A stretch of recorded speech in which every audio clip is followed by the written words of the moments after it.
ya. Oke, baik. Hari ini kita masuk pada pertemuan ke-9, ya, kita akan membahas tentang akreditasi satuan pendidikan. Baik.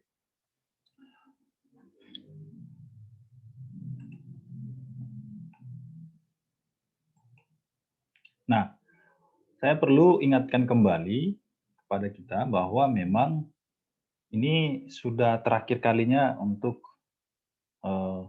topik yang mau saya sampaikan terkait materi perkuliahan kita ya.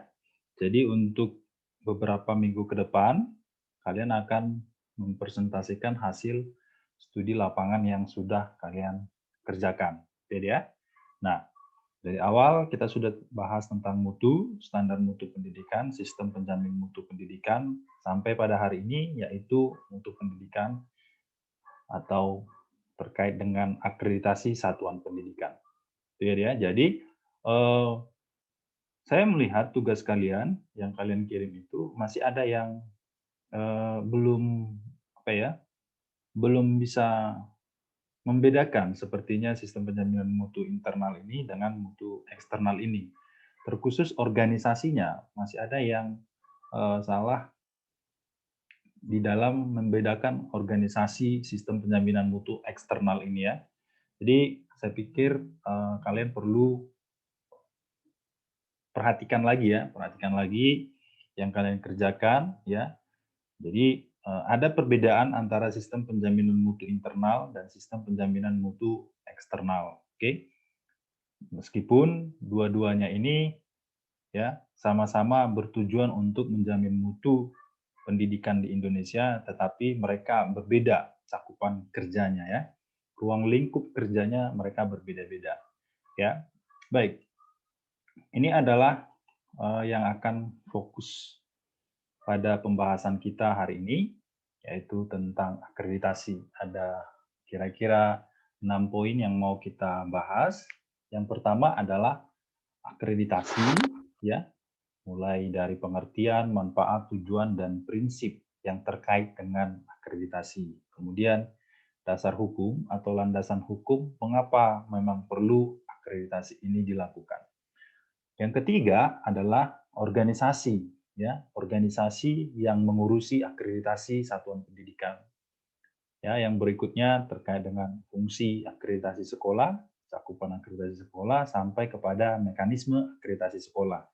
Jadi pada hari ini kita akan bahas akreditasi in general, kemudian nanti spesifik jatuhnya ke sekolah, ya. Baik. Jadi saya harapkan nanti kalian kelompok terkhususnya ya kelompok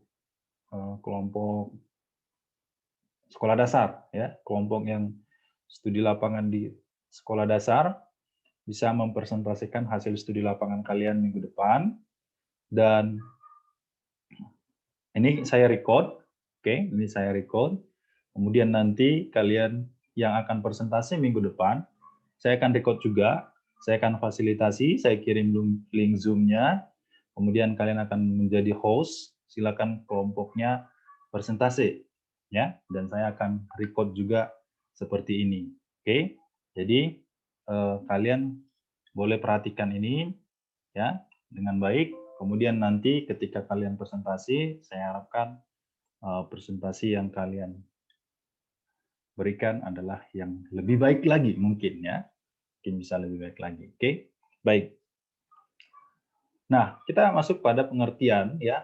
What is accreditation ya? Jadi kita kalau berbicara akreditasi ini ya, kita merujuk kepada apa yang sudah tertuang di dalam Undang-Undang Nomor 20 Tahun 2003 tentang Sisdiknas ya. Jadi di dalam undang-undang ini ya sudah ada disebutkan tentang akreditasi. Nah, di dalam undang-undang sudah dikatakan bahwa akreditasi itu merupakan penilaian ya, penilaian tentang kelayakan program dalam satuan pendidikan berdasarkan kriteria yang telah ditetapkan. Jadi akreditasi adalah suatu kegiatan penilaian ya yang dilakukan oleh badan akreditasi, gitu ya. Jadi ada badan sebenarnya yang melakukan penilaian terhadap program yang dilakukan oleh satuan pendidikan. Oke ya. Nah, kalau kita melihat satuan pendidikan, tentu satuan pendidikan itu tidak hanya pada sekolah ya. Ada juga misalnya pendidikan tinggi ya atau perguruan tinggi ya. Jadi yang diakreditasi itu ya bisa satuan pendidikan berupa sekolah, perguruan tinggi atau apa namanya? Ya, lembaga-lembaga pendidikan non formal ya, dan ada juga misalnya pendidikan anak usia dini, satuan pendidikan anak usia dini. Nah, jadi kalau kita melihat dari namanya penilaian, tentu itu bertujuan untuk mengetahui kelayakan ya. Nah, jadi akreditasi itu bertujuan untuk mengetahui ya kelayakan program-program dan satuan pendidikan pada jalur pendidikan formal dan non formal. Jadi gitu ya. Jadi kan di Indonesia ada 3 jalur pendidikan. Jalur pendidikan formal, non formal dan informal. Nah, khusus pada pendidikan formal dan non formal ini ya dilakukan yang namanya akreditasi. Oke. Akreditasi ya bertujuan untuk menentukan kelayakan, gitu ya. Jadi setiap satuan pendidikan itu harus diakreditasi untuk mengetahui apakah memang satuan pendidikan ini layak berdiri apa tidak, gitu ya dia. Nah, jadi kita bisa melihat secara umum lagi bahwa memang akreditasi ini bertujuan untuk mencapai tujuan pendidikan nasional. Oke ya, jadi beberapa tahun belakangan ini memang akreditasi sudah semakin apa namanya ya, diprioritaskan ya supaya apa? Supaya bisa ya mendukung ketercapaian tujuan pendidikan nasional. Begitu deh. Jadi akreditasi itu dibuat bukan hanya sebagai suatu kegiatan formalitas begitu ya, tetapi jauh-jauh hari sebelumnya ya di dalam Undang-Undang Nomor 20 Tahun 2003 itu ya sudah ada tertuang di sana bunyinya tentang betapa penting akreditasi ini dilakukan. Karena apa? Karena ini berkaitan dengan tujuan pendidikan nasional. Begitu ya. Jadi nanti ketika sudah dilakukan akreditasi, kemudian nanti dapat dipetakan kira-kira bagaimana kondisi satuan pendidikan yang ada di Indonesia. Baik, kita bisa melihat ya, ada landasan hukum ya. Segala sesuatu ya, proses pelaksanaan pendidikan di Indonesia ini harus ada yang namanya landasan hukum ya, seperti yang mungkin sudah kalian pelajari sebelum-sebelumnya ya. Jadi kegiatan pendidikan itu ya, operasional pendidikan itu memiliki landasan ya, di mana landasan itu sangat penting ya sebagai pondasi ya, sebagai pondasi untuk pelaksanaan pendidikan itu sendiri ya. Misalnya ada landasan filosofi ya, kemudian landasan sosial budaya, landasan sosial landasan psikologi. Nah, landasan-landasannya ini ya bermanfaat untuk pelaksanaan pendidikan sebagaimana pendidikan yang diharapkan. Begitu ya dia. Nah, kita fokus pada landasan hukum bahwa memang kegiatan pelaksanaan akreditasi ya yang dilakukan di sekolah-sekolah, di perguruan tinggi ya atau di satuan-satuan pendidikan non formal ini ya dilandasi ya pada Undang-Undang Nomor 20 Tahun 2003 tentang Sistem Pendidikan Nasional ya. Nah, ini nanti bisa kalian lihat ya di pasal 60. Ya, di pasal 60 itu berbunyi bahwa memang akreditasi itu harus dilakukan ya untuk mengetahui bagaimana kelayakan sebuah program studi atau satuan pendidikan, gitu dia. Jadi ini sangat penting untuk dilakukan. Nah, seperti yang kita ketahui bahwa memang ya begitu dia, berdasarkan hierarki ya, hierarki perundang-undangan yang ada di Indonesia atau peraturannya kan.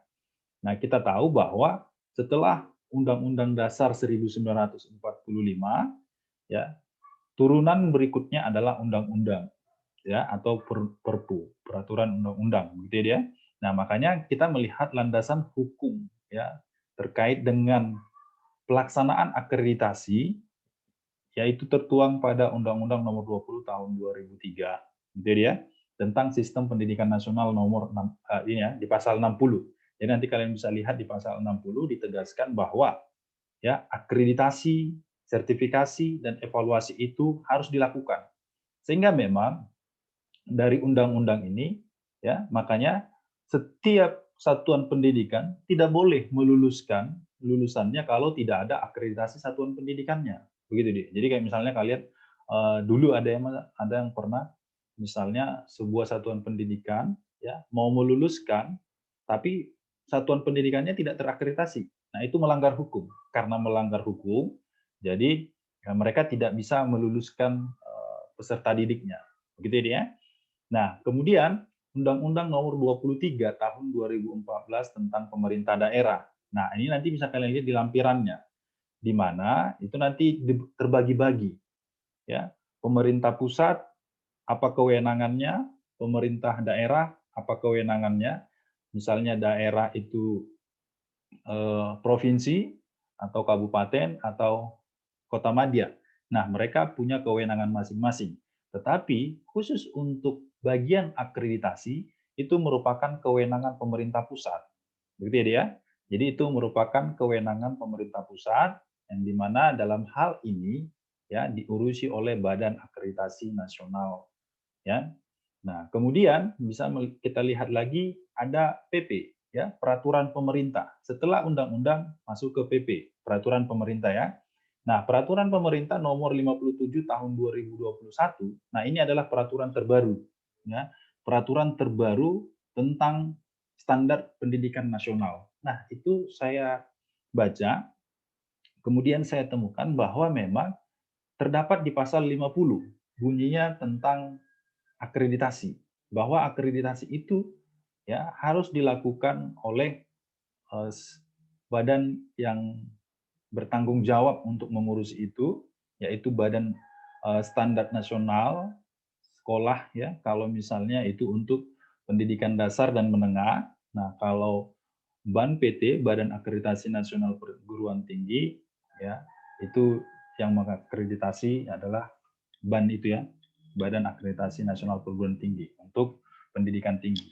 Nah, jadi dari PP, kemudian UU ini, undang-undang ini dan peraturan pemerintah ini ya menjadi dasar yang kuat untuk pelaksanaan akreditasi bagi setiap satuan pendidikan. Nah, kemudian dari peraturan pemerintah ini, undang-undang ini ada yang namanya Permendikbud, TD, Peraturan Menteri Pendidikan dan Kebudayaan tahun 2018 tentang Badan Akreditasi Nasional Sekolah. Jadi ketika kita mau berbicara tentang akreditasi atau kegiatan apapun yang ada di konteks pendidikan, ya, karena kita adalah negara hukum, pasti ada peraturan-peraturan yang harus dijadikan pondasinya, begitu ya dia. Jadi tidak bisa asal-asalan. Jadi makanya kemarin kalian ada belajar tentang kebijakan pendidikan. Ya, saya harapkan kalian tahu banyak peraturan-peraturan terkait dengan pendidikan yang ada di Indonesia ini. Dengan begitu, kalian bisa bergerak, ya, bergerak menjadi praktisi-praktisi pendidikan di kemudian hari.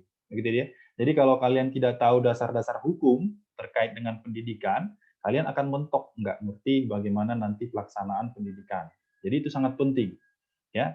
Jadi, nah untuk khusus akreditasi, kita tahu bahwa memang pelaksanaan akreditasi itu menjadi kewajiban, ya harus dilakukan oleh setiap institusi, ya. Jadi institusi mempersiapkan supaya institusinya diakreditasi.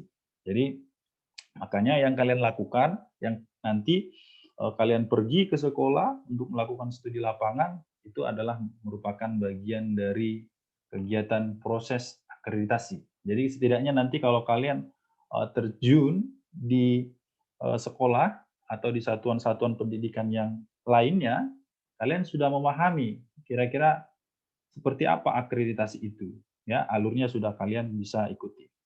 Oke, nah jadi ini dia. Jadi ada undang-undang ya yang saya katakan tadi di undang-undang kedua bahwa ada undang-undang tentang pemerintah daerah. Nah, jadi dari sini kita bisa lihat bahwa dari undang-undang ini, ya, di sana telah ditetapkan bahwa akreditasi itu menjadi urusan pemerintah pusat. Ini ya, yang saya katakan tadi, bisa kalian lihat ya. Jadi suburusan bagian manajemen pendidikan itu diurusi oleh pemerintah pusat.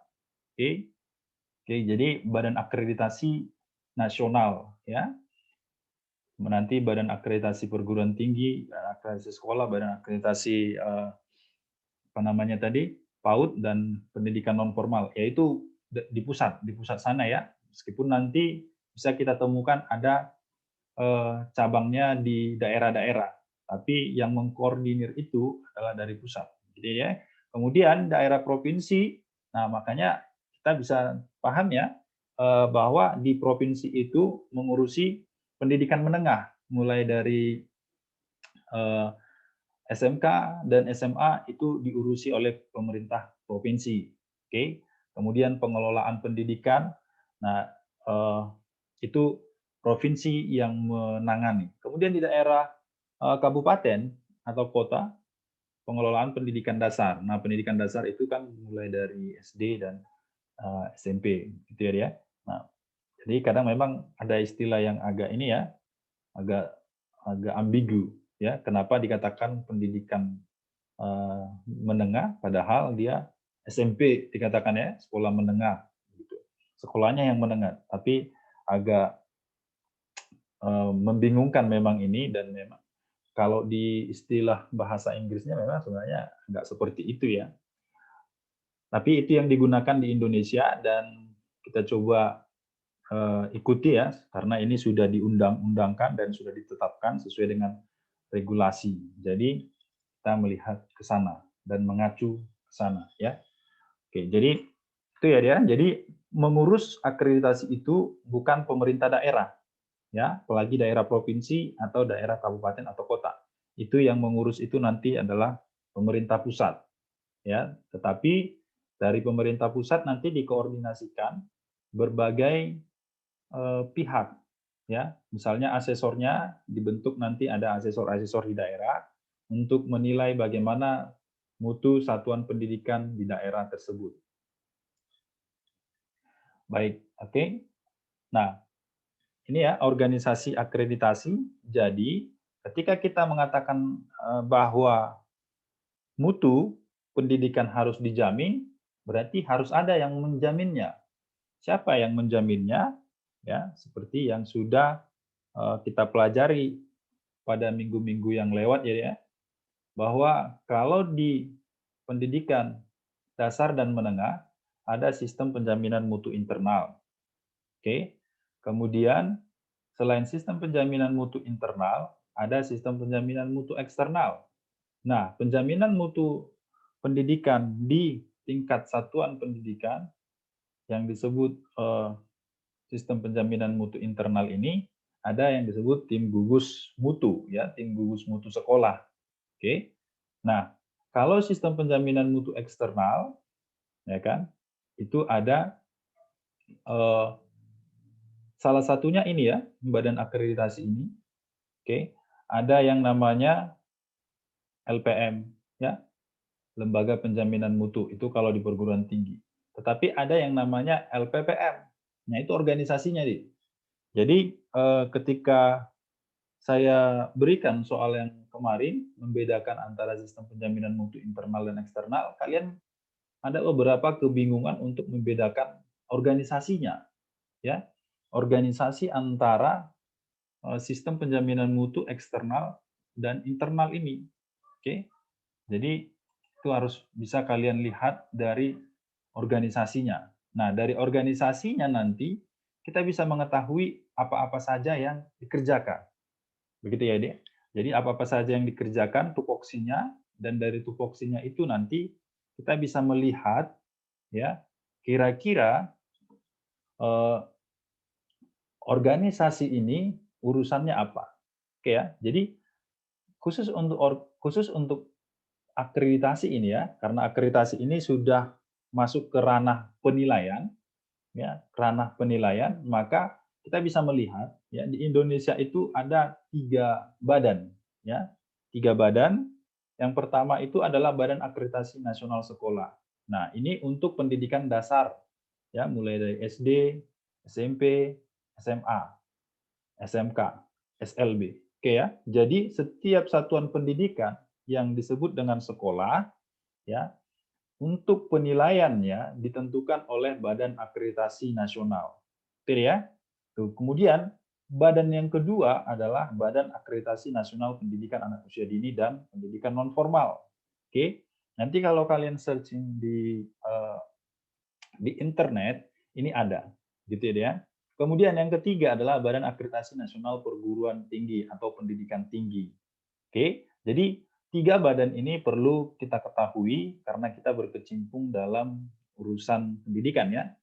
Nah, karena berbicara urusan pendidikan itu, manajemen pendidikan itu, ya tidak hanya pada tingkat perencanaan, pengorganisasian, pengarahan, ya, tapi ada juga pada tahap penilaian. Oke ya. Nah, kita masuk pada tahap penilaian satuan pendidikan. Oke ya. Jadi kita melihat siapa yang menilai satuan pendidikan ini, ya kan? Ada organisasinya, gitu ya.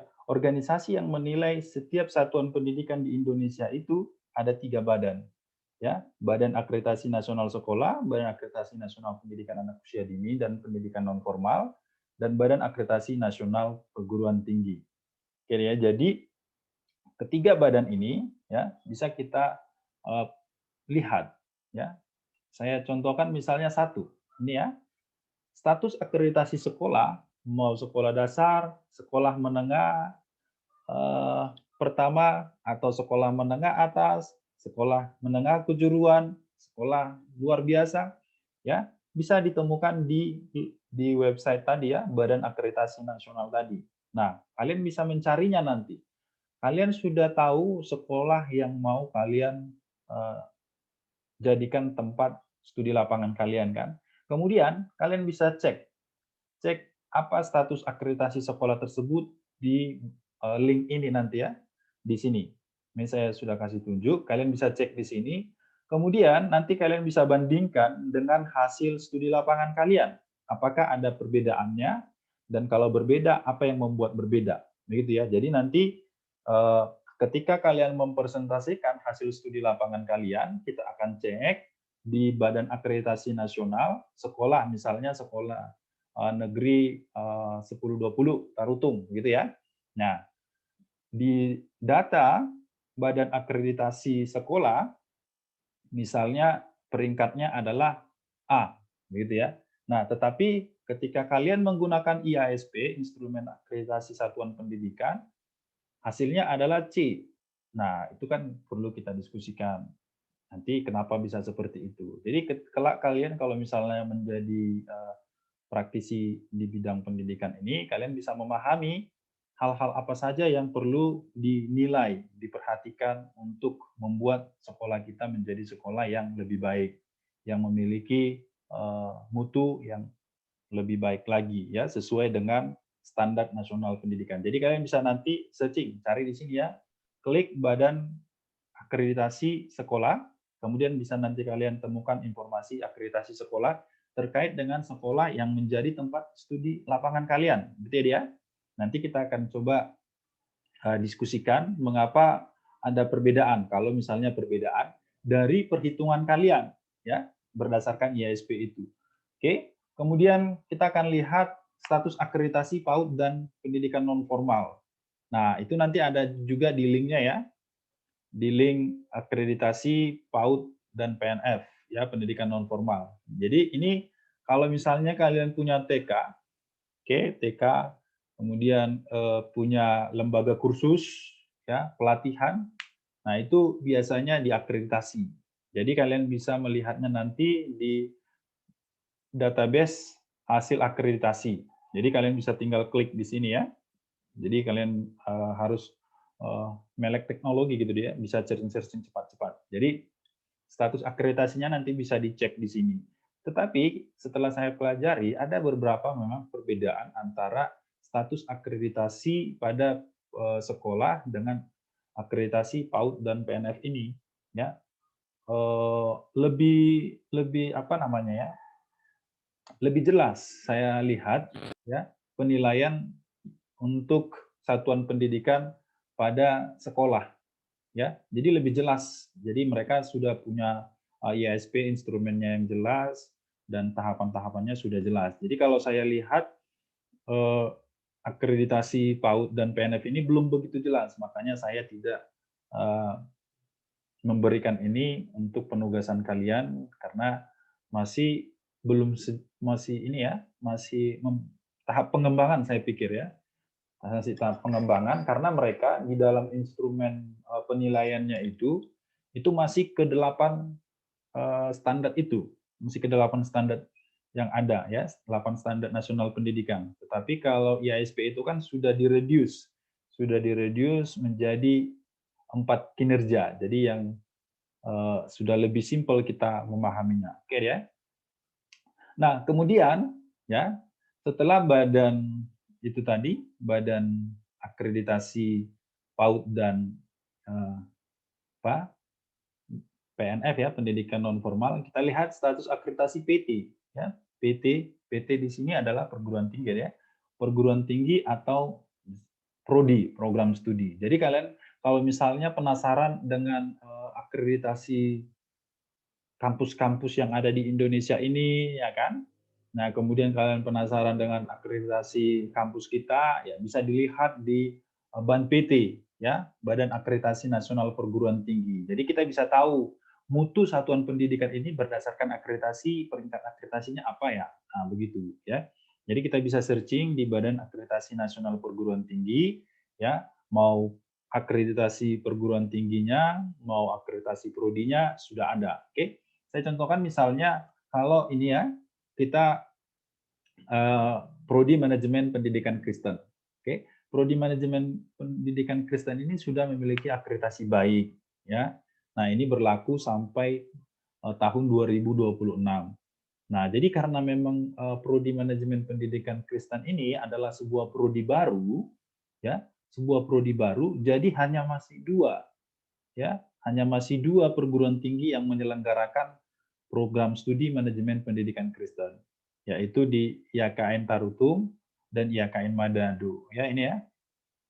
Di sini dia. Bisa dilihat kan? Jadi kita sudah ada akreditasinya baik. Oke. Nah, ini SK-nya. Nomor surat keputusan. Jadi harus dibuat SK-nya supaya sah dia. Oke, baik. Jadi kita sekarang sudah memiliki akreditasi baik dan belum visitasi. Rencananya mungkin tahun ini mau visitasi. Oke ya. Setelah kita submit ya dokumen-dokumennya, kemudian nanti dari Badan Akreditasi Nasional Perguruan Tinggi ini datang melihat apakah kondisi di IAKN Tarutung terkhusus di program studi manajemen pendidikan Kristen ini sesuai dengan dokumen-dokumen yang sudah dilaporkan. Begitu ya. Jadi penilaiannya bertahap. Oke. Dinilai dulu dokumen-dokumennya, kemudian nanti datang ke lapangan untuk mengetahui bagaimana kondisi sebenarnya. Oke ya. Jadi itu tadi ya. Ada 3 badan yang mengurusi untuk akreditasi semua pelaksanaan pendidikan di Indonesia.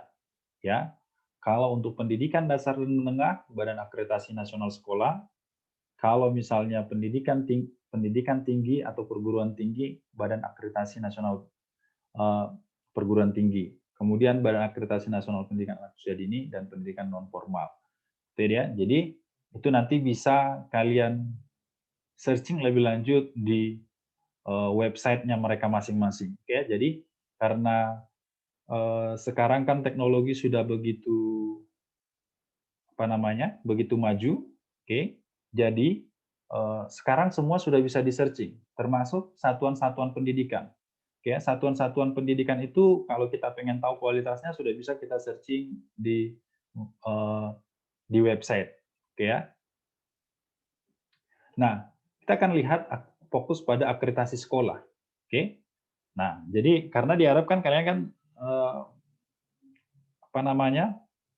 pada jenjang strata 1 ini bisa nanti terlibat di sekolah, oke ya, bisa ambil bagian di sekolah.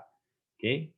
Nah, kalau kita berbicara tentang akreditasi sekolah, ya seperti itu tadi, bahwa memang sekolah ini ya sebagai sebuah satuan pendidikan harus dinilai, gitu ya, harus dinilai. Nah, bagaimana cara menilainya? Yaitu melalui proses ya, proses yang disebut dengan akreditasi. Oke. Jadi dengan dilakukannya akreditasi ya dapat diketahui apakah satuan pendidikan ini layak beroperasi apa tidak. Gitu ya dia. Jadi akreditasi tadi kita tahu sudah sangat penting. Kemudian kita fokus pada akreditasi sekolah. Kalau kita lihat akreditasi sekolah, apakah akreditasinya A, B, C, E, nah itu menentukan apakah memang sekolah itu layak beroperasi atau tidak, gitu ya. Jadi nanti dari itu ya, dari adanya peringkat kita tahu kualitas sekolah tersebut. Baik, jadi tujuan akreditasi sekolah itu ada 3. Bisa dilihat di sini dia, memberikan informasi, artinya masyarakat yang mau menyekolahkan anaknya tahu, gitu ya. Ada panduannya. Oh, sekolahnya ini terakreditasi A, terakreditasi B, terakreditasi C. Jadi informasi ini sangat perlu. Oke, kalau masyarakat tidak ada informasi seperti itu, bagaimana mereka mau yakin di tempat eh, di mana anaknya mau disekolahkan?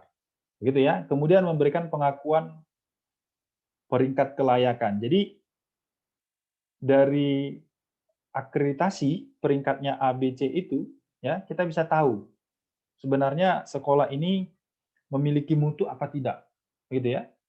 Jadi nanti dari sana kita bisa tahu dari A, B, C, ya. Oke, kemudian memberikan pertanggungjawaban kepada stakeholder pendidikan. Jadi dilakukan sebuah akreditasi ya bukan hanya untuk menghabiskan uang gitu ya, tidak hanya menghabiskan uang. Tetapi ya setiap satuan pendidikan oke, harus memang melaksanakan pendidikan yang bermutu, berkualitas. Oke. Dari mana kita bisa tahu bahwa memang satuan pendidikan itu sudah melaksanakan pendidikan yang berkualitas? Oke. Jadi stakeholder pendidikan seperti masyarakat, pemerintah daerah kan perlu tahu apakah memang satuan pendidikan ini beroperasi apa tidak. Jadi dengan adanya akreditasi ya ada sebuah pertanggungjawaban. Makanya setiap sekolah harus terakreditasi. Oke, kalau tidak terakreditasi sekolah atau perguruan tinggi, mereka tidak bisa meluluskan mahasiswanya atau siswanya. Ya, kenapa? Karena dianggap ya sekolah tersebut tidak melaksanakan ya pendidikan sesuai dengan standar nasional pendidikan. Gitu ya. Jadi itu pentingnya akreditasi. Baik, jadi kita bisa melihat di sini ya beberapa manfaat ya, manfaat yang diperoleh dari adanya kegiatan akreditasi sekolah ini. Yang pertama acuan ya, menjadi acuan peningkatan mutu dan rencana pengembangan sekolah. Begitu ya. Jadi ketika kita misalnya sudah melakukan eh, penilaian terhadap satuan pendidikan, nah kan dari situ kita bisa membuat upaya ya, membuat upaya bagaimana untuk meningkatkan mutu ke depan. Jadi kayak misalnya di prodi kita ya, prodi kita misalnya peringkatnya baik. Nah, dari peringkat baik ini kan kita bisa tahu bahwa masih banyak kelemahan-kelemahan yang perlu diperkuat ya, masih ada hal-hal yang perlu dibenahi. Sama halnya seperti sekolah. Ya, nanti kalau misalnya sekolahnya masih peringkat baik. Nah, berdasarkan instrumen akreditasi itu kan sudah dapat diketahui, oh, misalnya dalam hal pengelolaan sekolah. Dalam hal pengelolaan sekolah masih lemah. Nah, ini perlu diperbaiki. Begitu ya dia. Jadi ada hal-hal yang bisa ditemukan nanti ya dari instrumen akreditasi sehingga hal-hal itu bisa menjadi apa namanya pengembangan ya, menjadi peningkatan ya untuk sekolah tersebut gitu ya. Kemudian ada umpan balik pemberdayaan dan pengembangan kinerja warga sekolah dalam rangka menerapkan visi misi tujuan sasaran. Nah, Jadi sekolah kan sudah memiliki visi, misi, tujuan, sasaran, strategi, dan program. Oke. Nah, setelah ada proses akreditasi penilaian, nah dari sana nanti bisa diketahui apakah visi misinya sudah tercapai, tujuan sasarannya sudah tercapai. Nah, jadi dari hasil penilaian itu nanti dapat diketahui bahwa oh sekolah ini belum mencapai visinya. Oke, visinya terlalu jauh, tapi mereka tidak punya tenaga untuk mengerjakannya. Oke, jadi dari situ dapat diketahui hal-hal apa yang perlu diperbaiki terkait visi, misi, tujuan, bahkan strategi dan program-program yang ada di sekolah. Ya, motivator yang ketiga, motivator agar sekolah atau madrasah terus meningkatkan mutu. Oke, ya, jadi seperti yang kita ketahui, mutu itu tidak berhenti pada level tertentu. Oke, ya, tetapi mutu itu adalah berkelanjutan. Ya, ada peningkatannya secara berkelanjutan sehingga dengan adanya akreditasi ini, ya, setiap sekolah berupaya untuk membuat sekolahnya mendapatkan akreditasi A atau B, begitu ya. Nah, kalau dia akreditasi sekolahnya, pengen dong sekolahnya dapat akreditasi A. Nah, jadi ada upaya terus. Nah, itu yang diharapkan ya dengan adanya akreditasi sekolah ini. Kemudian bahan informasi, oke, bagi sekolah untuk mendapatkan dukungan dari pemerintah, masyarakat maupun sektor swasta dalam hal profesionalisme, moral, tenaga, dan dana. Nah, jadi kalau misalnya akreditasinya sekolahnya sudah dapat akreditasi A, oke, jadi sekolah tersebut misalnya bisa mendapatkan dukungan. Jadi ya, kita bisa contohkan misalnya sekolah A sudah terakreditasi A, kemudian lulusannya bagus-bagus. Nah, ketika lulusannya bagus-bagus, nanti masyarakat sudah merasakan bahwa oh lulusan dari sekolah ini bagus-bagus, kemudian ada bantuan kepada sekolah itu, gitu ya. Jadi ketika sudah dilihat akreditasinya bagus, ya lulusannya bagus-bagus, kemudian nanti ada dukungan yang diberikan kepada satuan pendidikan tersebut. Begitu ya, jadi itu manfaatnya. Oke, kalaupun misalnya akreditasinya masih buruk, masih belum bagus, nah bagaimana upaya untuk meningkatkan itu? Oke, tentu dari proses penilaian melalui akreditasi ini kan dapat diketahui mana sekolah yang bagus, mana sekolah yang tidak bagus. Kemudian yang terakhir adalah acuan bagi lembaga terkait dalam mempertimbangkan kewenangan sekolah madrasah sebagai penyelenggara ujian nasional. Nah, makanya kalau dulu kan tidak semua sekolah itu bisa menjadi tempat pelaksanaan ujian nasional kan? Oke, ada di sekolah-sekolah tertentu saja. Oke, jangan sempat misalnya sekolahnya nggak ada fasilitas atau masih terakreditasi C dibuat pelaksanaan ujian di sana. Nah, itu tidak bisa. Oke, jadi dia menjadi sebuah pertimbangan. Itulah mengapa pentingnya akreditasi ini ya. Bahkan kemarin kalau tidak salah, kalau misalnya mau penerimaan PNS juga dilihat akreditasi lembaga pendidikannya apa, begitu ya. Nah, oke deh. Oke, kita lihat prinsip-prinsip akreditasi ya. Jadi ada objektif, komprehensif, adil, transparan, akuntabel, profesional. Jadi begini, ketika hendak melakukan penilaian terhadap satuan pendidikan, ya melalui yang disebut akreditasi ini, yang pertama harus ada objektivitas. Oke, berarti ya harus dilakukan dengan apa namanya? Dengan benar, ya, dengan teliti, ya, dengan jelas. Makanya ketika kalian mengerjakan studi lapangan, ya, kalian bisa menguji objektivitas kalian. Ya, kalian periksa semua dokumen-dokumennya kan, apakah ada, apakah tidak ada. Oke. Kemudian komprehensif, seluruh komponen SNP.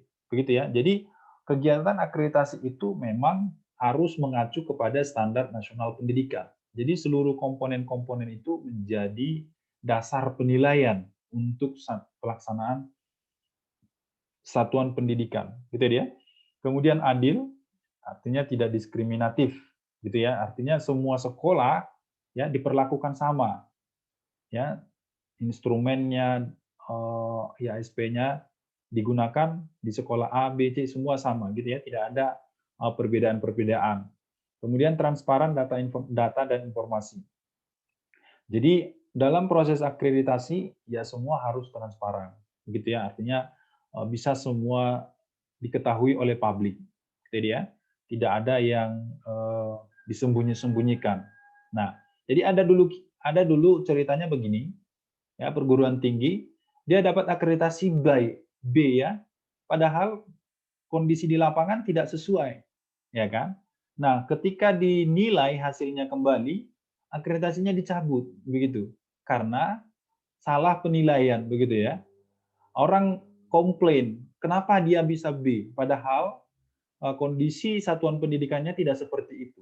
Jadi ketika ada yang komplain, maka terpaksa harus dievaluasi ulang. Evaluasi ulang lembaga pendidikannya, kemudian setelah dievaluasi ulang ternyata tidak B, C, begitu ya. Jadi itu eh, konsekuensinya kalau memang pelaksanaan akreditasi itu tidak sesuai dengan prinsip-prinsip yang ada, gitu ya. Transparan, akuntabel. Nah, ini akuntabel tidak bisa dipertanggungjawabkan baik proses penilaiannya sampai hasilnya. Kalau misalnya melakukan proses akreditasi itu tidak sesuai dengan uh, yang sebenarnya kenyataannya, maka yaitu tadi konsekuensinya status akreditasinya mungkin sudah keluar, tapi kalau dikomplain oleh masyarakat lain lagi, ya itu nanti bisa dicabut lagi, ya bisa dicabut. Oke, kemudian profesional, memiliki kompetensi dan integritas. Jadi pelaksanaan akreditasi ini karena tujuannya adalah untuk peningkatan mutu pendidikan nasional, ya, maka harus dilaksanakan secara profesional. Artinya ada kompetensi yang dimiliki dalam proses akreditasi ini, ya. Misalnya si asesor mau menilai, dia harus memiliki kompetensi atau kemampuan untuk menilai sesuai dengan panduan akreditasi, ya. Jadi kalian nanti bisa lihat di badan akreditasi sekolah itu ada panduannya. Kemudian ada integritas. Nah, ini yang penting, ya, integritas dalam melakukan penilaian. Kenapa? Karena kalau tidak berintegritas, ya bisa nepotisme nanti, bisa yang asal-asalan untuk penilaiannya. Oke ya, begitu deh. Ini prinsip-prinsip yang perlu diingat, diperhatikan kalau mau melakukan proses akreditasi. Jadi, oke, kita lanjut. Nah, ketika hendak melakukan akreditasi, ya sebelum masuk, misalnya kita mengajukan berkas akreditasi, yang pertama adalah memiliki surat keputusan pendirian. Jadi ini syarat-syaratnya. Jadi kalian bisa misalnya tanya ke sekolahnya apakah ada SK pendirian, begitu ya. Jadi setiap sekolah itu memiliki surat keputusan pendirian. Tuh ya dia. Jadi kalau tidak ada berarti sekolahnya tidak legal, ya, tidak sah, tidak ada dasar hukum berdiri sekolahnya. Maka ya setiap satuan pendidikan itu sebelum dinilai harus ada dulu SK, ya, surat keputusan pendirian operasionalnya. Oke ya, jadi kalau kalian nanti pergi ke sekolah, saya yakin pasti setiap sekolah itu sudah memiliki SK, SK pendirian. Gitu ya. Jadi kalau misalnya kalian pun nanti mau mendirikan sekolah, ya kalian harus mengurus izin pendirian sekolah kalian. Oke, atau satuan pendidikan yang mau kalian buat. Kemudian memiliki peserta didik pada semua tingkatan kelas. Gitu ya. Jadi harus ada mulai dari misalnya SD, dari kelas 1, kelas 2, kelas 3, 4, 5, dan 6. Jadi ini harus ada dulu, baru nanti mengajukan akreditasi. Nah, memang sulit untuk sekolah-sekolah pemula ya. Nah, kemudian memiliki sarana dan prasarana pendidikan. Oke, ya, nggak mungkin mau dievaluasi kalau tidak ada sarana prasarananya ya. Jadi ini harus dilaporkan nanti.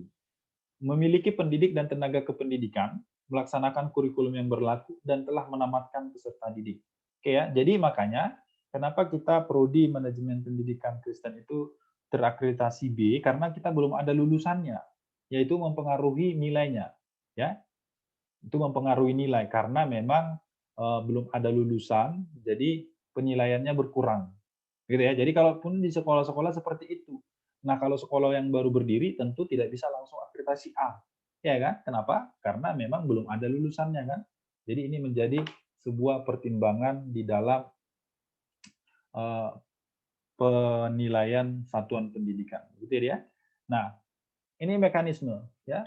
Kita bisa lihat mekanisme atau tahapan-tahapan yang dilakukan ketika mau melakukan akreditasi. Oke, jadi bukan jadi namanya mekanisme kan harus ikuti prosedur ya. Jadi tidak langsung nanti sekolahnya begitu ya. Oh, kami mau akreditasi, udah langsung kontak Badan Akreditasi Nasional, sudah nggak boleh kayak gitu ya. Ada mekanismenya. Pertama, penetapan sasaran sekolah atau madrasah. Jadi nanti ini ditetapkan dulu mana-mana sekolah yang perlu diakreditasi. Nah, tentu untuk menetapkan ini harus ada koordinasi terlebih dahulu dengan Dinas Pendidikan, ya, karena Dinas Pendidikan tahu sekolah-sekolah mana yang memang perlu untuk diakreditasi. Begitu ya. Jadi kalau misalnya kalian nanti berada di satuan pendidikan A, nah kemudian kalian ingin mengajukan untuk akreditasi sekolahnya. Nah, kalau kalian ingin mau mengajukan, tentu harus koordinasi dulu dengan UPT, ya, unit pelaksana teknis di kecamatan, kemudian nanti ke dinas pendidikan, ya, baru nanti ke ban akreditasi sekolah, gitu ya. Jadi ada prosedur yang harus ditaati. Kemudian sosialisasi dan penyampaian perangkat akreditasi. Nah, ini nanti biasanya dari tim akreditasi yang ada di misalnya di Tarutung atau di Dolo Sanggul nanti memberikan sosialisasi, ya. Kita kan menggunakan instrumen akreditasi 20 ya, 2020 yang terbaru. Nah, sebelum instrumen itu digunakan, nah itu nanti ada sosialisasi ya, ada disosialisasikan kepada sekolah-sekolah ya, kepada tim-tim yang akan melakukan penilaian. Kemudian penetapan kelayakan sekolah ya, baru ditugaskan asesornya untuk datang nanti ke sekolah yang mau dinilai, gitu ya. Visitasi ke sekolah, validasi proses dan hasil visitasi. Oke, jadi setelah asesornya datang ke sekolah memvisit, oke, kemudian nanti divalidasi, disahkan apakah memang sudah sesuai proses dan hasilnya ini, gitu ya. Bukan nanti ketika asesornya datang ke sekolah langsung di situ diberikan nilainya. Nah, seperti itu ya dia.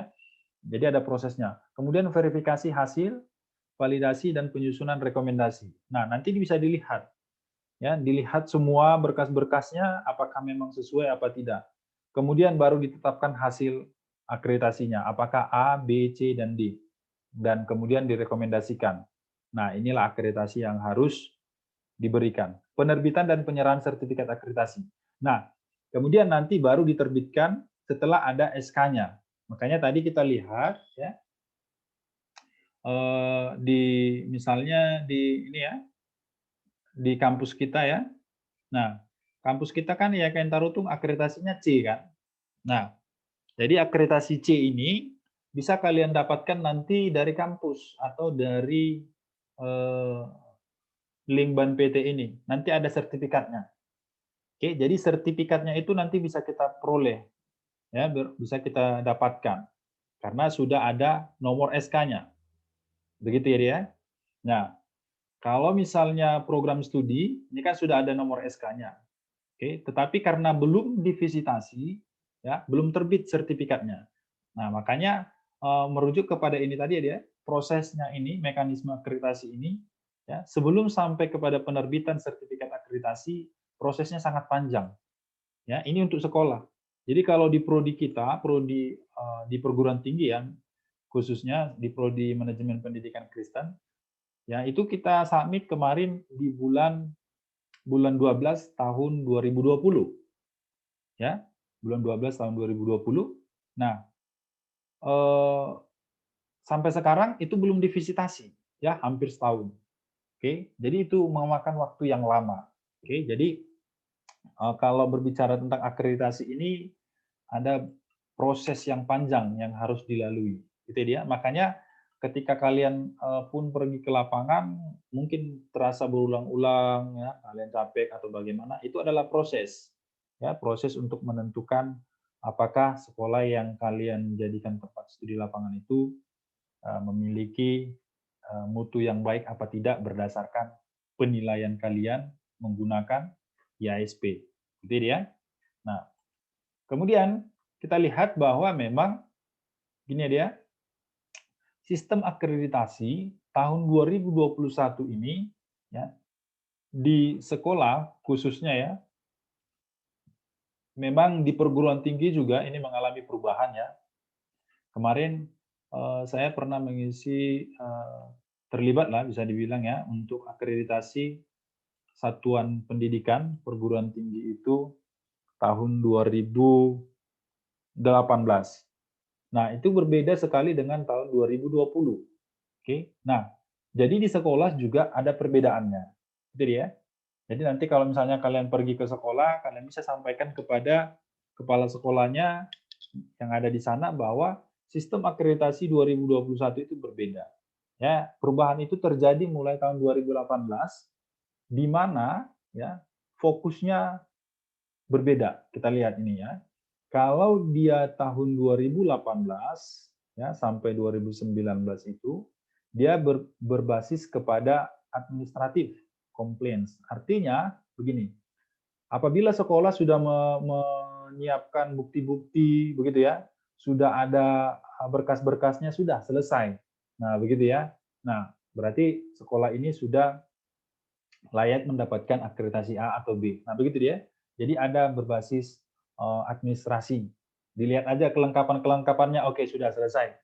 Nah, begitu ya. Nah, kalau misalnya masalah kinerjanya nggak pola difokuskan. Tetapi di akreditasi tahun 2021 ini, karena sudah dibuat instrumennya, yaitu ISP 2020 itu, jadi dia berbasis kinerja. Ya, dilihat kira-kira apa yang sudah dikerjakan, apa yang sudah dihasilkan. Tidak cukup lagi hanya administrasi, ya kan? Kalau administrasi kan bisa dimanipulasi, ya kan? Bisa dibuat-buat, dikarang-karang. Tetapi kinerja tidak akan bisa, karena kita bisa lihat kinerja seseorang itu, ya. Oke, kinerja satuan pendidikan itu juga bisa dapat dinilai dari output-nya, kan? Tetapi kalau misalnya hanya administratif, nah RPS-nya ada, ini dokumennya semua sudah lengkap, gitu ya.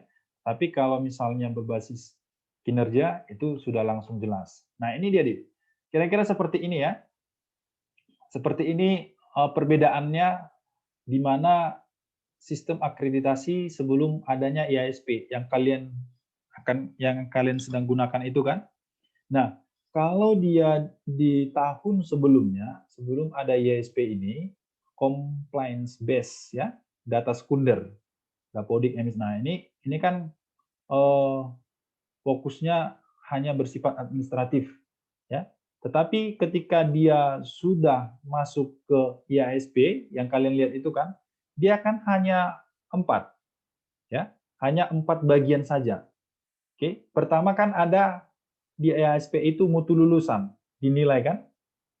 Nah, dari mutu lulusan nanti kemudian proses pembelajaran. Oke, setelah proses pembelajaran masuk ke manajemen sekolah. Jadi ini adalah namanya akreditasi berdasarkan kinerja. Gitu dia. Jadi berdasarkan kinerja satuan pendidikan. Jadi lebih ini sebenarnya lebih simpel ya. Makanya saya katakan tadi bahwa akreditasi satuan pendidikan formal ini ya lebih simpel dibandingkan dengan akreditasi pada pendidikan non formal dan pendidikan anak usia dini. Begitu dia. Jadi makanya saya coba menugasi kalian pergi ke lapangan untuk melihat bagaimana mutu satuan pendidikan di sekolah ya berdasarkan IASP gitu ya. Jadi ini ya IASP yang mau kalian gunakan itu ya. IASP SD, SMP, SMA, SMK, SLB. Nah, dari IASP ini nanti bisa kalian lakukan penilaian. Kalian bisa mengambil kesimpulan apakah sekolah tersebut terakreditasi A, B, atau C, ya kan? Di buku panduan itu saya pikir ada sangat lengkap, ya.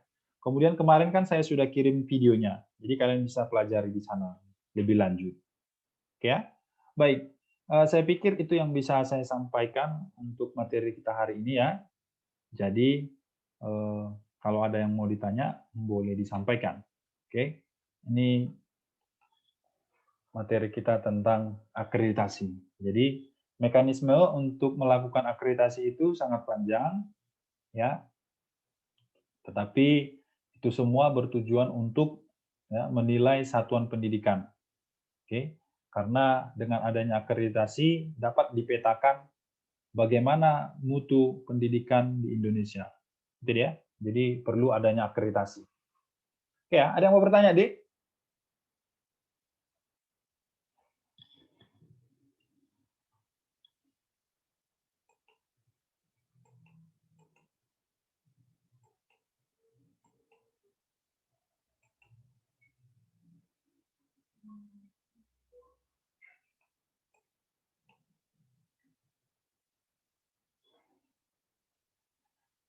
Jadi itu ya arahan penugasan yang saya berikan kepada kalian sampai pada ini, ya, sampai pada eh, topik perkuliahan kita ini yaitu akreditasi. Makanya kalian pergi melakukan studi lapangan. Ya, dari awal arahannya ke sini. Jadi kalau kita sudah tahu menilai, tahu apa yang mau kita nilai, kisi-kisinya sudah tahu, berarti nanti kita bisa mengerjakan kan? Jadi ketika kalian pun nanti ke sekolah, kalian sudah tahu kisi-kisi bagaimana meningkatkan mutu sekolahnya kan, mutu satuan pendidikan itu. Kira-kira apa-apa saja sih yang perlu ditingkatkan, apa-apa saja yang perlu nanti untuk perbaikan sekolah ini kan begitu. Jadi itu sebenarnya harapan dari mata kuliah ini, ya kalian bisa melakukan manajemen terkait mutu pendidikan, ya.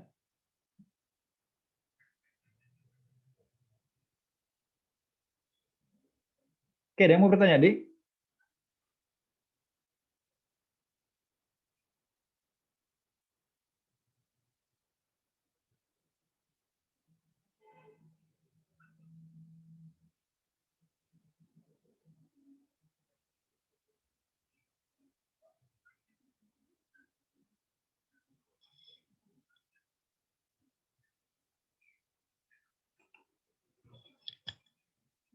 Ada yang mau bertanya? Saya, Pak. Ya, silakan. Kita berdiskusi ya. Apa, Pak, penyebab terjadinya kesalahan penilaian akreditasi oleh Badan Akreditasi Nasional, Pak? Oke, apa penyebab terjadinya kesalahan? Ada yang tahu? Ada yang mau mencoba memberikan pendapatnya?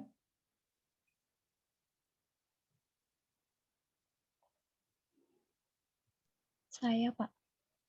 Ya. Menurut saya, Pak, terjadinya kesalahan dalam memberikan akreditasi itu karena tidak memperhatikan seperti tadi yang Bapak katakan mengenai prinsip akreditasi di sekolah itu, Pak. Kan ada dikatakan bahwa akreditasi itu dilakukan harus objek jelas.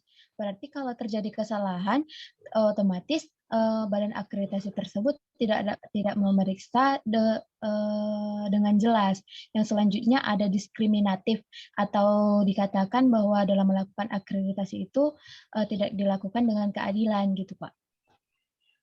Iya. Intinya tidak sesuai atau tidak dijalankan dengan prinsip akreditasi sekolah gitu, Pak. Ya, oke ya.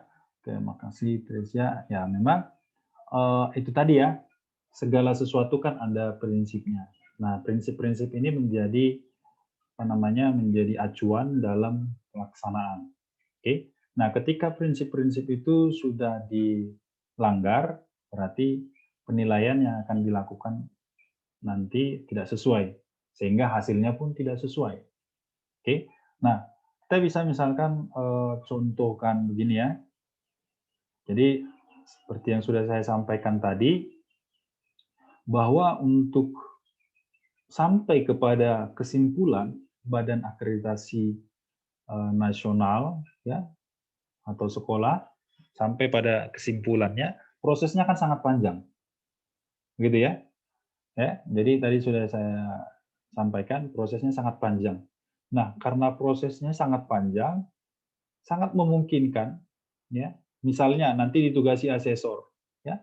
Kalau asesornya nanti tidak melakukan asesmen ketika dia visitasi ke lapangan, ya, tidak objektif, ya, berarti nanti ada bias, ya, ada bias atau kesalahan dalam menyimpulkan hasilnya, begitu ya, dia? Nah, oke, makanya dalam proses akreditasi itu harus sesuai dengan prinsip-prinsip tersebut. Jadi kalau tidak sesuai, nanti hasilnya bisa tidak sesuai di lapangan, gitu ya. Nah, itu ide. Atau ya begitu, kalau ada kecurangan hasilnya pasti tidak sesuai. Oke. Tetapi karena sudah ada misalnya instrumen itu, oke, jadi instrumen itu digunakan sebagai acuan untuk penilaian. Nah, makanya kalau sekolahnya sudah dapat akreditasi A, ya, pada umumnya sekolah itu dari segi sarana prasarana, tenaga pendidik, ya, yang standar 8 pendidikan itu, ya, standar 8 pendidikan itu sudah ada di sekolah itu, begitu. Ya, itu standar minimal, oke, yang harus ada di sekolah tersebut, baru dia bisa terakreditasi. Kalau tidak ada, ya tidak bisa terakreditasi, begitu dia. Ya, ada yang lain, Dik?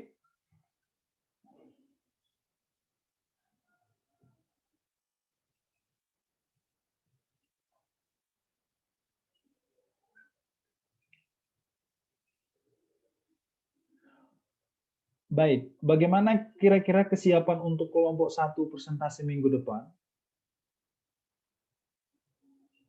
Yang akan di sekolah dasar udah selesai?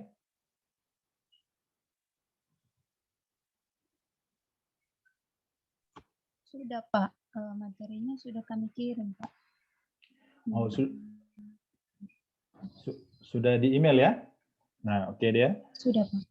Baik, minggu depan kalian sudah bisa presentasi ya. Nah, nanti saya share link Zoom meeting-nya, kemudian kalian presentasi.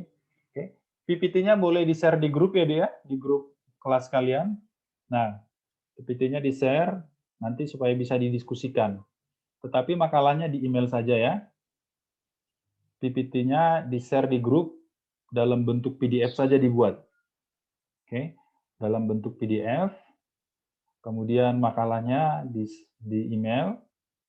Oke, jadi ada 2 kelompok ya minggu depan. Khusus untuk kelompok sekolah dasar. Ya, jadi kita bisa take time mulai dari jam 8 sampai jam 10 ya. Maksimal presentasenya untuk setiap kelompok itu 30 menit saja ya dia. 30 menit. Jadi usahakan sesingkat mungkin. Begitu masing-masing kelompok. Ya. Begitu. Ada kira-kira yang mau ditanya deh untuk presentasi kelompoknya minggu depan?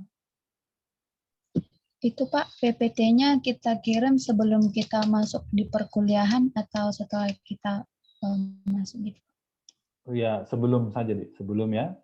Sebelum masuk supaya nanti bisa berdiskusi di dalam grup ya, di via Zoom meeting seperti ini. Oke, nanti sebelum masuk Zoom bisa di-share atau 1 hari sebelum pun tidak apa-apa. Ya, nanti bisa supaya bisa didiskusikan. Oke. Ada lagi, Dik?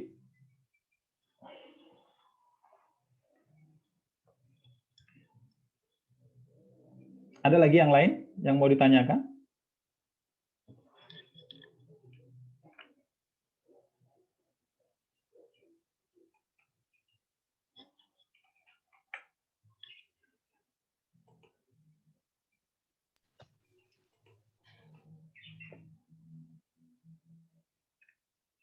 Oke ya, jadi upayakan bahwa laporan kalian itu sudah sesuai ya, sudah sesuai dengan panduan, gitu ya. Jadi sudah sesuai dengan panduan, kemudian nanti kalau misalnya ada perbaikan, kalian perbaiki lagi, ya. Oke, jadi berdasarkan hasil yang kalian lakukan, studi lapangan yang kalian lakukan, hasilnya apa nih? hasil dari kami, Pak. Hmm. Berbeda, Pak. Dari yang mereka bilang kan sekolahnya akreditasi B. Namun dari penilaian hasil observasi kami juga dari penilaian itu, Pak, jauh berbeda gitu, Pak. Oke, berbeda ya. Kalian sudah cek di apa di apa tadi? Di Badan Akreditasi Sekolah, nanti kan bisa dicek di sana. Oke ya. Nah, mulai kapan mereka melakukan pengajuan akreditasi? Terus kadaluarsa akreditasi mereka kapan? Mungkin ya, makanya memang IASP ini kan baru tahun 2020 dibuat dan akan digunakan di tahun 2021 ini ya, digunakan di tahun 2021 ini. Jadi memang akan nampak nanti perbedaan-perbedaannya ya. Sesuai dengan yang sudah saya sampaikan tadi bahwa memang semenjak tahun 2018 ya sudah terjadi perubahan sistem akreditasi. Namanya sistem berarti segala hal yang terkait dengan proses akreditasinya kan sudah ada perubahan, gitu ya. Mungkin nanti bisa kalian tahu kan kapan mereka melakukan akreditasi dan tentunya ya, mereka tidak apa ya, belum menggunakan IASP ini untuk menentukan akreditasi mereka saat ini ya kan. Itu mereka terakhir kapan mengajukan akreditasinya? Kurang tahu juga, Pak, karena kemarin yang ditanyakan belum sampai ke sana, Pak, karena baru mengetahui ini juga gitu, Pak. Iya ya. Nah, jadi nanti kalian bisa cek ya, bisa cek. Nah, secara khusus ya, kalian bisa cek nanti di sini. Nih, ya, menemukan akreditasi sekolah. Ya. Jadi akreditasi sekolah itu kan biasanya berlaku 5 tahun ya. Nih. Oke, itu 5 tahun paling lama. Oke, jadi 2 tahun sebelum kadaluarsa akreditasinya, ya, 2 tahun sebelum kadaluarsa akreditasinya itu harus sudah diajukan. Begitu deh. Jadi kita bisa lihat ini ya, misalnya akreditasi program studi kita kan. Nah, sebelum 2026 itu harus sudah diajukan. Oke. Jadi nanti kalian bisa mencari status akreditasi sekolah mereka itu di sini. Ya, ketik nanti badan akreditasi sekolah, kemudian kalian bisa searching ya data akreditasi sekolah. Nanti kalian masukkan ini semua, ya setelah kalian masukkan nanti sekolahnya akan muncul apa status akreditasinya. Oke, jadi sekarang sekolah-sekolah tidak bisa asal-asal berdiri begitu, ya semua harus tunduk pada regulasi ya atau hukum yang ada di Indonesia. Jadi kalau misalnya ada sekolah yang tidak sesuai dengan ketentuan hukum yang ada di Indonesia, sekolah itu bisa ditutup. Ya, begitu. Jadi kan kemarin kalian mungkin pernah dengar ada perguruan tinggi ya yang di Medan itu ITM, Institut Teknologi Medan. Nah, itu kan dicabut sementara izin operasionalnya. Oke. Kenapa dicabut? Ya karena ada permasalahan ya. Kalau kalian baca nanti di berita ada permasalahan di internal ya, di internal kampus tersebut. Nah, makanya kalau di internalnya tidak bagus, nanti penilaian eksternal akan terpengaruh. Sehingga dari penilaian eksternal, maka bisa nanti izin operasionalnya dicabut. Gitu ya. Nah, internal harus diperbaiki, baru nanti eksternal bisa melihat, oh ini sudah bagus, baru diberikan izin. Gitu dia. Oke, jadi kalau misalnya mengetahui apakah sekolah ini masih ada atau tidak, ya perlu kalian cek, ya, cek semua. Oke ya, ada lagi Dik yang mau ditanya?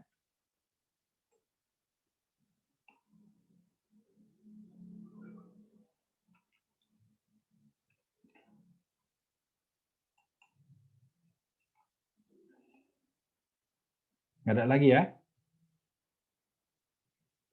Udah pas ya? Cukup? Kalau nggak ada lagi ya sudah kita cukupi, kita akhiri kan? Ya, jadi saya berharap kalian berikan yang terbaik lah untuk tugas-tugas kalian ya. Karena hanya satu itunya sebenarnya tugas akhir ya. Tugas akhir kalian yaitu studi lapangan. Ya, kalian berikan yang terbaik dan jangan ada yang sama. Oke? Boleh misalnya sekolahnya sama, tetapi hasilnya kan belum tentu sama. Ya. Jadi nanti ketika di Zoom meeting seperti ini kita akan diskusikan, ya. Kita beri durasi yang cukup lama untuk masing-masing kelompok presentasi dan berdiskusi terkait pengalaman kalian di lapangan. Oke ya, jadi harapannya dari sana kalian kan punya punya pengalaman, ya, punya dasar berpikir bagaimana kira-kira untuk meningkatkan mutu satuan pendidikan, ya kan? Jadi saya pikir semoga pengalaman dari studi lapangan ini bisa menambah pengetahuan dan wawasan kalian terkait manajemen mutu pendidikan ya dia. Oke dia.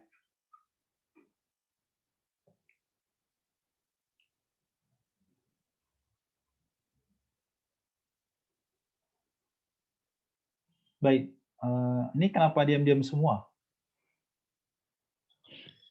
Udah capek? Atau sudah ngantuk?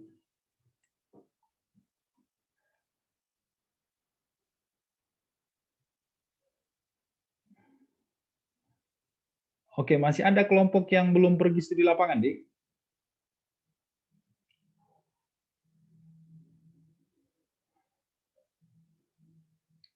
Sudah pergi semua ya?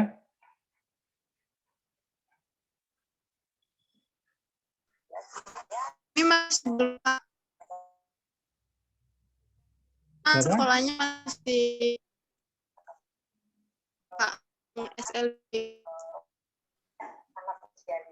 Bagaimana Suarnita? Sekolahnya masih belum buka, Pak. Jadi kami harus menunggu info dari sekolahnya. Maksudnya belum buka gimana, Dik? Masih online, Pak. Jadi nggak bisa menerima tamu. Oh, nah coba kalau misalnya pun harus online, apakah mereka bisa?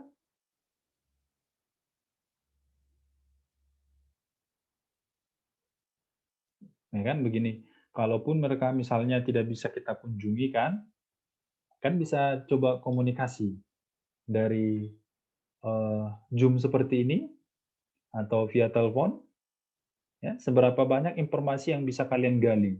Kan begitu, Di. Jangan langsung berhenti, harus berusaha dong. Ya kan?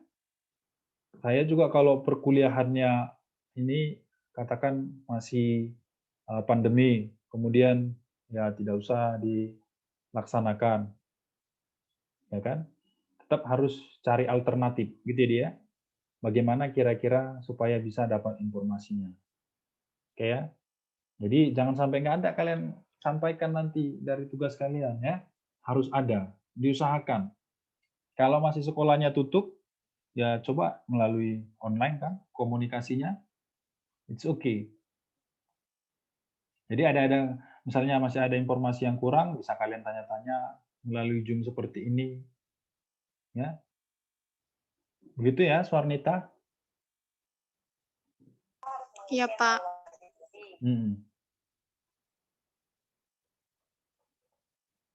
Ada kelompok yang lain, Dik?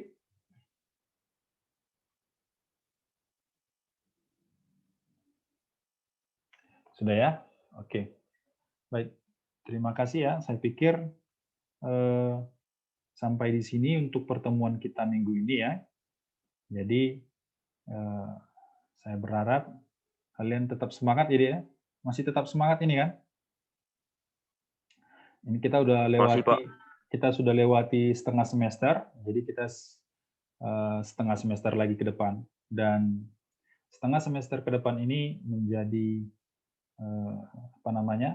menjadi tanggung jawab kalian untuk memberikan yang terbaik dalam hal presentasi ya, dan berdiskusi tentang bagaimana di lapangan. Kita teori-teorinya sudah, setengah semester ini kita lihat praktis-praktisnya bagaimana di lapangan tentang manajemen mutu pendidikan itu dilakukan oleh satuan pendidikan, dan kita bisa lihat juga nanti misalnya pihak eksternal ya. Jadi itu ya dia. Pastikan kalian paham dulu membedakan organisasi yang mengurusi mutu pendidikan di internal dan mutu pendidikan dari eksternal. Itu ya. Oke. Saya pikir sampai di sini.